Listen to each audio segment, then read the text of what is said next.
మగాడైతే మంచి భర్తని భార్య దగ్గర సర్టిఫికెట్ తీసుకోవాలి, ఆడదైతే మంచి కోడలని అత్తగారి దగ్గర సర్టిఫికెట్ తీసుకోవాలి. చేతిలో డిగ్రీ సర్టిఫికేట్, శాలరీ సర్టిఫికేట్ ఉన్నాయనే పొగర్తో మీ అత్తగారి దగ్గర రాలుగాయ పిల్లని సర్టిఫికెట్ తెచ్చుకున్నావు కదంటే పాపిష్టిగా. నేను నా భర్త దగ్గర తీసుకున్నది స్వతంత్రం, నువ్వు నీ భర్త దగ్గర నుంచి లాక్కున్నది స్వేచ్ఛ. స్వతంత్రానికి స్వేచ్ఛకి ఎంతో తేడా ఉందే తాతకి. ఏమండి, ఏమంటారు? అవును.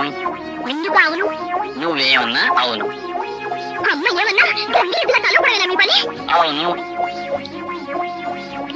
అనంతలక్ష్మి, కొంచెం కాపు ఇస్తావా? ఇదిగో వస్తున్నాను.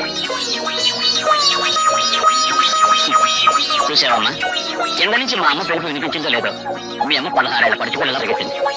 ఆ ప్రేమకి, అభిమానానికి, ఆ మర్యాదకి, మన్ననకి, ఆ వినయానికి, విచక్షణకి మీ నాన్న ఎప్పుడు గంగిరెద్దేనమ్మా. నేనే కాదు, మీ అమ్మ లాంటి భార్య దొరికితే కొమ్ములు తిరిగిన మగాడైనా గంగిరెద్దుగా మారిపోతాడు.